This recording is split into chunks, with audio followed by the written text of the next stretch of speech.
In service শিক্ষকদের primary এবং upper primary তাদের টেট পাস করা বাধ্যতামূলক। এই যে একটি রায় দেওয়া হয়েছে সুপ্রিম কোর্টের পক্ষ থেকে 1 সেপ্টেম্বর 2025, তো কোন আইনের ভিত্তিতে মূলত এই রায়টি দেওয়া হয়েছে এই বিষয়টা কিন্তু আমরা এই ভিডিওতে আপডেটটা নিয়ে নেব। ইতিমধ্যে আপডেটটা এসে গেছে যে হঠাৎ করে সুপ্রিম কোর্ট এইরকম একটি রায় কেন দিল, অর্থাৎ পূর্ববর্তী কোন নিয়মকে কাজে লাগিয়ে এই রায়দান করা হয়েছে এবং এর থেকে সম্ভাব্য বাঁচার উপায় কী কী আছে শিক্ষকদের, সেটাও এই ভিডিওতে কিন্তু আমরা একটু আলোচনা করব। এই ঐতিহাসিক রায়ে সমস্ত কর্মরত শিক্ষকদের জন্য টেট বা শিক্ষক যোগ্যতা পরীক্ষা সেটা বাধ্যতামূলক করা হয়েছে। তো এই রায়ের পর থেকে শিক্ষক মহলে ব্যাপক আলোচনা উদ্বেগের সৃষ্টি হয়েছে। বিশেষ করে শিক্ষার অধিকার আইন অর্থাৎ 8টি 2009-এর 2017 সালের একটি সংশোধনীকে কেন্দ্র করে এই নতুন বিতর্কটি সৃষ্টি হয়েছে। কী বিষয়? বিতর্কের কেন্দ্রবিন্দুতে রয়েছে 8টি অ্যাক্ট 2017 সংশোধনী। কি না, 2017 সালের 17ই অক্টোবর কেন্দ্রীয় সরকার শিক্ষার অধিকার আইনের যে নিয়ম তার একটি গুরুত্বপূর্ণ সংশোধনী আনে। কি সংশোধনী? মূল বিষয় ছিল শিক্ষাগত যোগ্যতা অর্জনের সময়সীমা।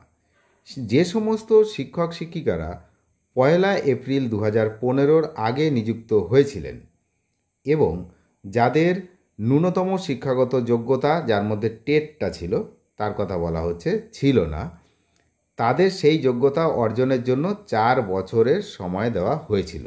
তাহলে কবে না, 1 এপ্রিল 2015-র আগে নিযুক্ত যারা ছিলেন।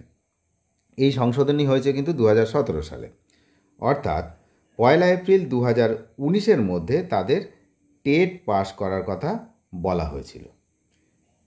এই হলো বিষয়টা। এবার এখানে আরেকটি গুরুত্বপূর্ণ বিষয় হচ্ছে রেট্রোস্পেকটিভ এফেক্ট। এটা কি না, আইনটি পূর্ববর্তী সময় থেকে অর্থাৎ 1 এপ্রিল 2015 থেকে কার্যকর করা হয়, তবে একটি গুরুত্বপূর্ণ বিষয় উল্লেখ করা হয় যে interest of no person shall be adversely affected, অর্থাৎ এই নিয়ম কার্যকর করার ফলে কোনো ব্যক্তির স্বার্থে আঘাত লাগবে না।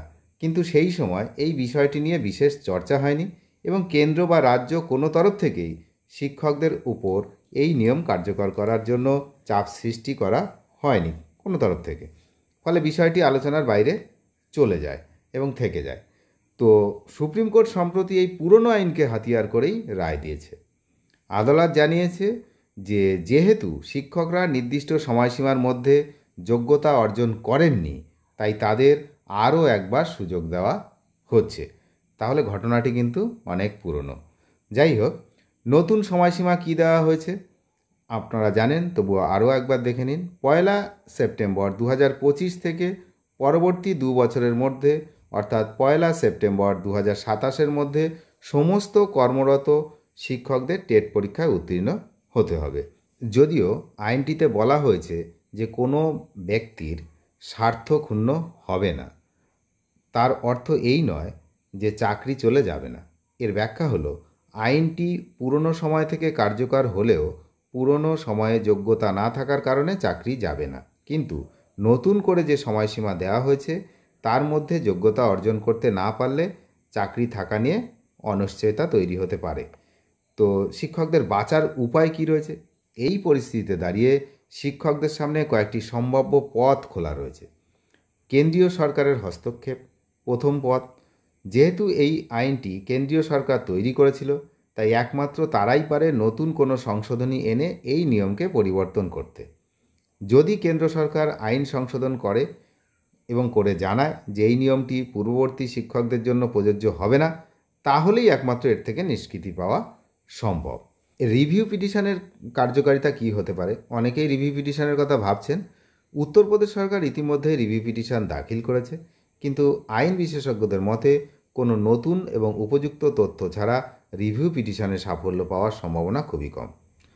সবচেয়ে বাস্তবসম্মত এবং সুরক্ষিত উপায় হলো আদালতের নির্দেশ মেনে নির্দিষ্ট সময়সীমার মধ্যে টেট পরীক্ষায় উত্তীর্ণ হওয়া।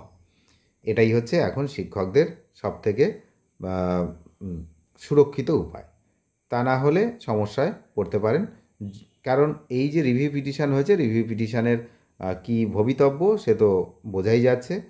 তো যাই হোক, কেননা বিগত দিনগুলোতে যে সমস্ত রিভিউ পিটিশান হয়েছে, যেমন রেজাল্ট হয়েছে, এখানে রিভিউ পিটিশানে যদি নতুন তথ্য সেভাবে না কিছু উপস্থিত করা যায় কোর্টের সামনে, তাহলে কিন্তু রিভিউ পিটিশান খারিজ হয়ে যাবে এবং সম্ভাবনাটাই বেশি।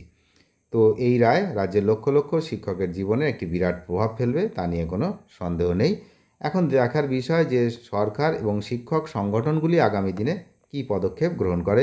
বলে রাখি, আমাদের পশ্চিমবঙ্গের যে সমস্ত সংগঠন রয়েছে, বিশেষ করে সংগ্রামী যৌথ মঞ্চ, তারা কিন্তু ইতিমধ্যেই এটা নিয়ে চিন্তাভাবনা শুরু করে দিয়েছেন এবং তারা ইতিমধ্যেই আইনজীবীদের সঙ্গে পরামর্শ নিচ্ছেন কী করা যায় বিষয়টাই।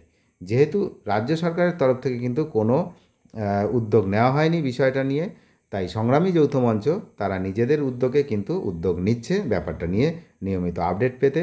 চ্যানেলে যারা নতুন তারা অবশ্যই চ্যানেলটিকে সাবস্ক্রাইব করে সঙ্গে থাকবেন। Thank you.